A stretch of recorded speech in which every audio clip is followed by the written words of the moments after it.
घर फिरदौस बरूए ज़मी अस्त, हामी अस्तो हामी अस्तो हामी अस्त। अगर ज़मीन पर कहीं जन्नत है तो वो यही है, यही है, यही है। नो डाउट कश्मीर घूमने के बाद आपको यहाँ से वापस लौटने का मन ही नहीं करेगा, पर कुछ चीज़ें ऐसी भी है जो कश्मीर का टूर प्लान करने के लिए आपको जानना बेहद ज़रूरी है।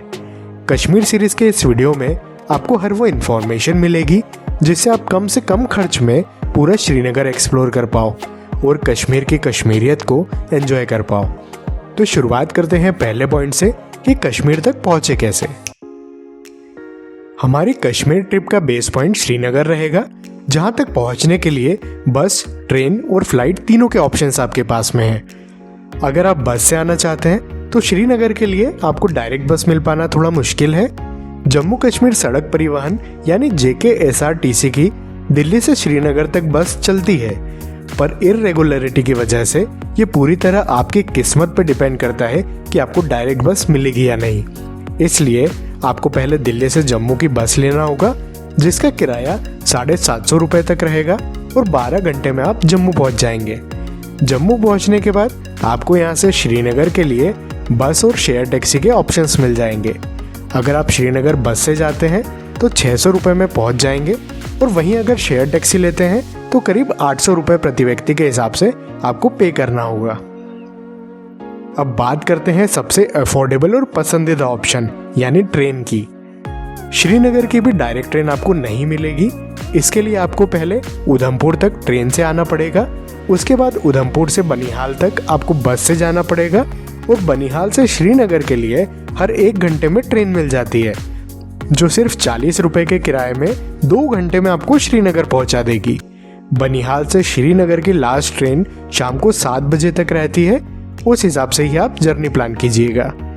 अगर आप दिसंबर से फरवरी के बीच में कश्मीर आने का सोच रहे हैं तो बनिहाल से श्रीनगर की रेल यात्रा हाईली रिकमेंडेड है, क्योंकि ये रेल का सफर आपकी लाइफ का सबसे खूबसूरत सफर होने वाला है।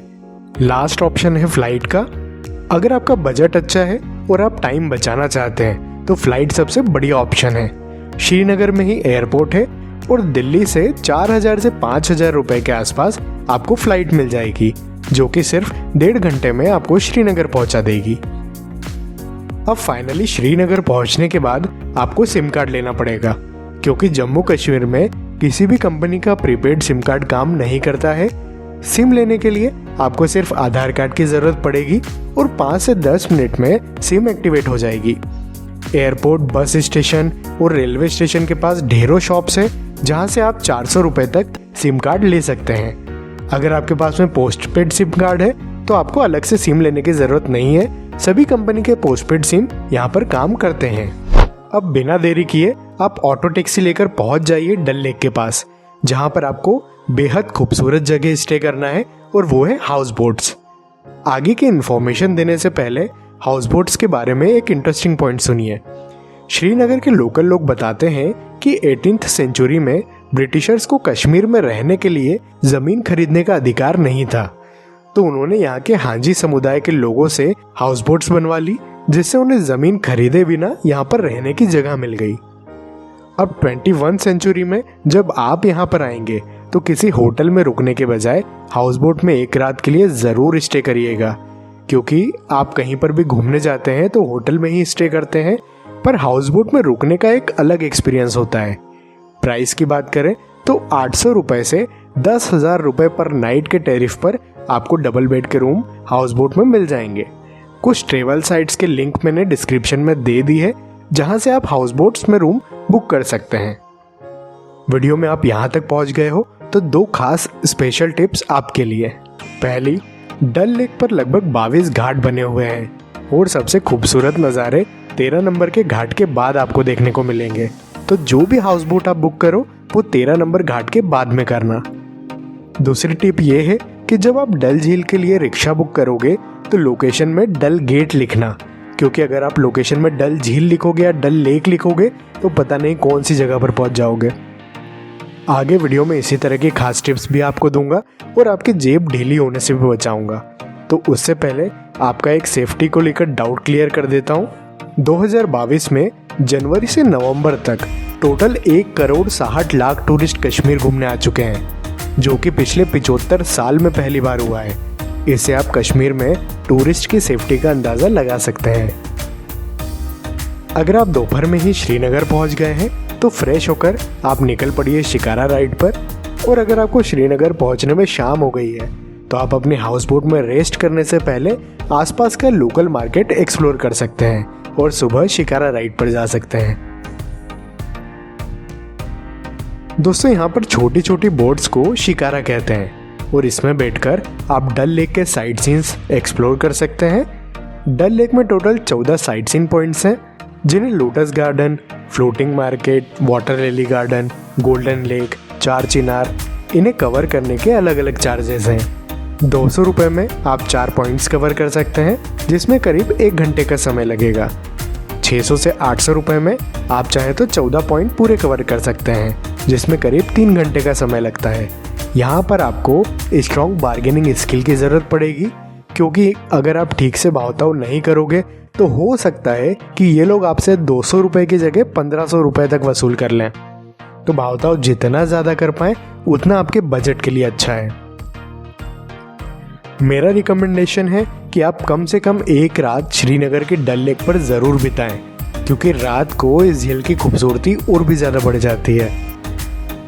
शिकारा राइड के बाद अब बात करते हैं श्रीनगर के टूरिस्ट प्लेसेस की।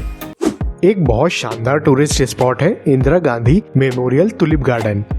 ये पूरे एशिया में सबसे बड़ा टुलिप गार्डन है, जो कि 74 एकड़ में फैला हुआ है और यहाँ पर 46 अलग अलग वैरायटी के फ्लावर्स आपको देखने को मिलेंगे, जिसमें सिर्फ टुलिप की ही 68 वैरायटीज यहाँ पर मौजूद है।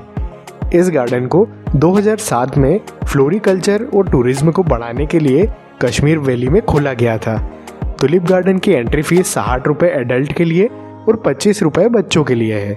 फोटोग्राफी के लिए ये एक परफेक्ट डेस्टिनेशन है, तो श्रीनगर में इस गार्डन को देखना बिल्कुल मिस मत करना। दोस्तों, डल लेक के अलावा यहाँ पर एक और बेहद खूबसूरत झील है निगिन लेक। इसे नागिन लेक भी बोलते हैं। निगिन शब्द का मतलब यहाँ पर नगीने से है, जिसका मतलब होता है ज्वेल ऑफ द रिंग। अगर आपको ज़्यादा भीड़ भाड़ पसंद नहीं है और सुकून चाहिए तो आप नागिन लेक पर ज़रूर आइए। यहाँ पर आप शिकारा राइड लीजिए और कश्मीर की कश्मीरियत को एंजॉय कीजिए। अगर आपका बजट अच्छा है तो मैं रिकमेंड करूँगा कि आप डल लेक के बजाय नागिन लेक में स्टे करें। अगला विजिटिंग प्लेस है शंकराचार्य मंदिर। कश्मीर में बचे हुए मंदिरों में ये सबसे पुराना शिवालय है। कहा जाता है कि 1000 साल पहले जगत गुरु शंकराचार्य जब कश्मीर पहुंचे तो उन्होंने इस मंदिर में तपस्या की और जिस पहाड़ी पर यह मंदिर स्थापित है वहीं पर कुछ समय निवास भी किया। इसी वजह से इस मंदिर को शंकराचार्य मंदिर कहते हैं और इस पहाड़ी को शंकराचार्य पहाड़ के नाम से जाना जाता है। जब बाबा अमरनाथ की यात्रा शुरू होती है तो उस समय भारी संख्या में भक्तगण महादेव के दर्शन करने यहाँ पर आते हैं। अब हम चलेंगे मुगल गार्डन। वैसे तो श्रीनगर में टोटल 6 मुगल गार्डन्स हैं, पर इनमें 4 सबसे ज़्यादा फेमस है: परी महल, चश्मे शाही, निशात बाग और शालीमार बाग। परी महल की बात करें तो कुछ लोग इसे पीर महल तो कुछ लोग परियों का महल कहते हैं। यह महल इस्लामिक आर्किटेक्ट का एक बेहतरीन एग्जाम्पल है।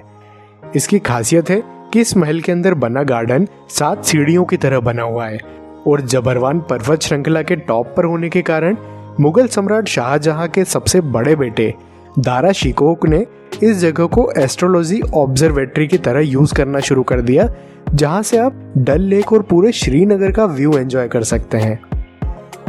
परी महल से सिर्फ 2 किलोमीटर की दूरी पर है चश्मे शाही गार्डन। इस गार्डन का मेन अट्रैक्शन यहाँ पर बना पानी का एक सोर्स है, जो कि पहाड़ों से निकल कर आता है। कुछ लोग इस स्रोत को धर्म से जोड़कर देखते हैं, तो कुछ का मानना है कि इस पानी में औषधीय गुण है। इतिहास की बात करें तो इस पानी के स्रोत को कश्मीर के एक महिला संत रूपा भवानी जी, जो कि एक कश्मीर पंडित थी, उन्होंने ढूंढा था और उस समय कश्मीर पंडितों को साहिब कहा जाता था। इसी वजह से इस जल स्रोत को चश्मे शाहिब नाम दिया गया। समय बदलने के साथ इसे चश्मे शाही कहने लगे। इसके आसपास गार्डन को भी मुगल सम्राट शाहजहां ने अपने बड़े बेटा दारा शिकोह के लिए बनवाया था और इस जगह से आपको डल झील का एक बेहद खूबसूरत नज़ारा दिखेगा। सिर्फ 1 घंटे में आप इस गार्डन को आसानी से कवर कर सकते हैं। निशात बाग डल लेक से सिर्फ 2 किलोमीटर दूर है। निशात का मतलब होता है खुशियाँ, इसलिए इसे खुशियों का गार्डन भी कहते हैं। निशात बाग कश्मीर का दूसरा सबसे बड़ा मुगल गार्डन है और इसको मुगल सम्राट शाहजहां के ससुर आसिफ खान ने 16वीं शताब्दी में बनवाया था। खासियत की बात करें तो जैसे परी महल 7 सीढ़ियों जैसा बना है, वैसे ही ये निशात बाग 12 सीढ़ियों की तरह बना है, जो कि 12 राशियों को दर्शाता है। यहाँ पर आप लोकल कश्मीर की ड्रेस पहनकर फोटो भी क्लिक करवा सकते हैं और 1 से 2 घंटे में आराम से इस पूरे गार्डन को एक्सप्लोर कर सकते हैं। कश्मीर का सबसे बड़ा मुगल गार्डन है शालीमार बाग, जो कि करीब 31 एकड़ में फैला हुआ है और शाहजहां ने अपनी बेगम मुमताज के लिए इसे बनवाया था। काफी खूबसूरत सा ये गार्डन आपके मन को सुकून पहुंचाने के लिए काफी है। अगर आप टैक्सी से इन टूरिस्ट प्लेसेस को विजिट करना चाहते हैं तो सभी के अलग अलग चार्जेस हैं। जैसे 3 मुगल गार्डन, चश्मे शाही, निशात बाग और शालीमार बाग घूमने के लिए आपको 1270 रुपए लगेंगे। अगर आप यहाँ पर पब्लिक ट्रांसपोर्ट या शेयरिंग टैक्सी का यूज करेंगे तो काफी पैसे आपके बच सकते हैं। इन सभी गार्डन में 24 रुपए की एंट्री फीस है एडल्ट के लिए और 12 रुपए की फीस है बच्चों के लिए। अगर आपके पास में समय बचता है तो आप हरी पर्वत फोर्ट भी विजिट कर सकते हैं। इस किले की खासियत ये है कि इसके अंदर मंदिर, मस्जिद और गुरुद्वारा तीनों बने हुए हैं, जो कि शायद ही कहीं और देखने को मिलता है। इसके अलावा काफ़ी ऊंचाई पर होने की वजह से यहाँ से पूरे श्रीनगर का काफ़ी अच्छा व्यू पॉइंट मिलता है। ये थे श्रीनगर के कुछ खास टूरिस्ट पॉइंट्स, पर एक सवाल तो अभी भी बचा हुआ है कि कश्मीर घूमने का बेस्ट टाइम है कौन सा। देखो, कश्मीर के रंग मौसम के साथ बदलते रहते हैं। मतलब अगर आप विंटर में दिसंबर से फरवरी के बीच में यहाँ पर आओगे तो आपको अच्छी खासी स्नो देखने को मिल जाएगी और इसी समय में सबसे ज़्यादा टूरिस्ट कश्मीर घूमने आते हैं। मेरे हिसाब से भी कश्मीर घूमने का असली मज़ा सर्दियों में ही है। इसके अलावा अगर आप मार्च से जून के बीच में कश्मीर आते हो तो श्रीनगर का आपको एक अलग ही लुक दिखेगा, जिसमें मुगल गार्डन और तुलिप फ्लावर से पूरी वैली सज जाती है और डल लेक और नागिन झील में शिकारा राइड करने का एक अलग ही आनंद आपको मिलेगा। अगर आप गर्मी में भी स्नो देखना चाहते हो तो चांसेस हैं कि गुलमर्ग में आपको स्नो देखने को मिल जाए। इस तरह आप मानसून के सीजन को छोड़कर किसी भी समय कश्मीर का ट्रिप प्लान कर सकते हो। फटाफट अब आपको श्रीनगर में लगने वाले बजट के बारे में बता देते हैं।